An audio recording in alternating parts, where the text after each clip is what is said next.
Hello, everyone. Welcome back to the corner.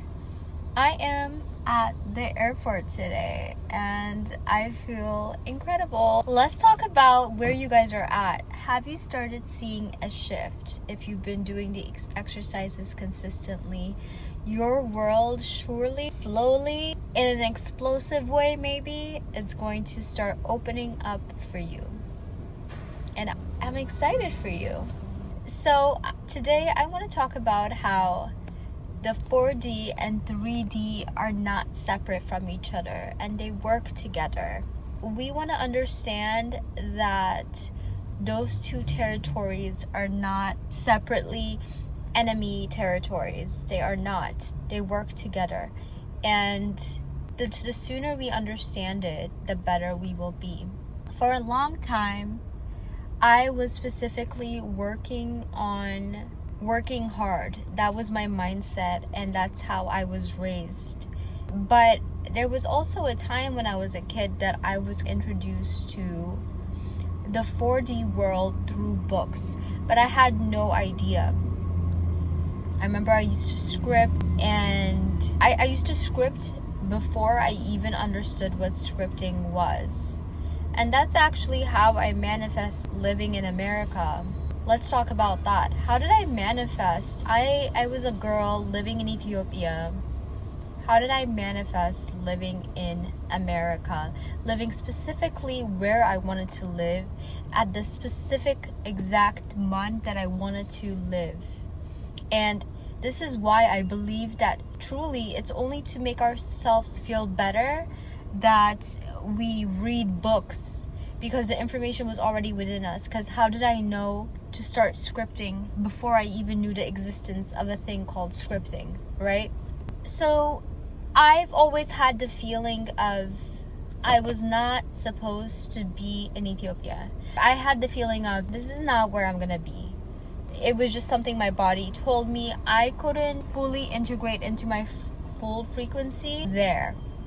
And so a very fateful day happened when my sister and my parents sent us to America for the first time in New York. I were there for maybe like a day, right? As soon as my feet touched ground in not only the airport, but specifically when my feet touched down in Times Square, I was like, okay, sense. This is why I felt the way I did. This is where I'm supposed to be.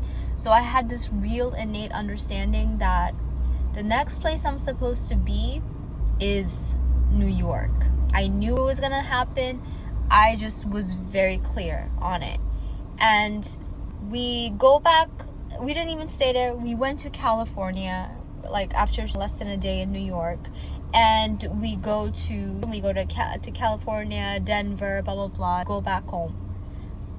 I think I started discussing. My mom has always put me on Oprah and blah blah blah. My uncle put me on I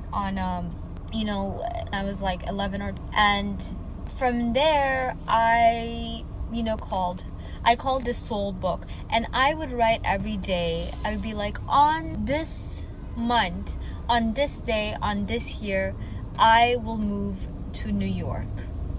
And I would, push to find opportunities in New York specifically. And believe it or not, maybe how many years later? 2, 3, something years later, we went and lived in New York. Whole family packed up and we moved there. So it's really interesting, and what happens when we kind of follow our frequency. And made a video on, do you know how to recognize your own frequency? And that's so important because we float around not knowing what our frequency is. And a good way, an easy way, you're in your frequency at the moment or not, super easy. How do you feel? How do you write? You should, my question for you, have you ever felt this fluid movement within your body, like as a soul level from head to your toe? If you've ever felt that, then you have experienced what vibrating in your exact frequency is like.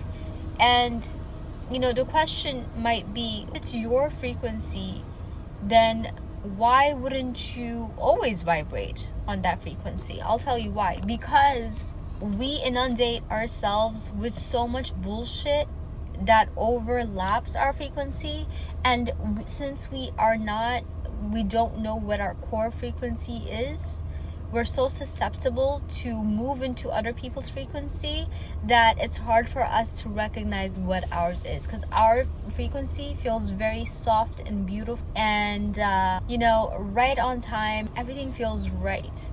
And for a lot of us, we're so used to resistance that we have no idea what that is, because it's too easy to avoid things that are too easy because of that. If you find yourself watching a lot of shit, if you find yourself always kind of occupied else, then you are not in your frequency. I mean, plain and simple. And because you are in someone else's frequency. But I urge you to, now the question is, okay, great, well, how do I get back to my own frequency?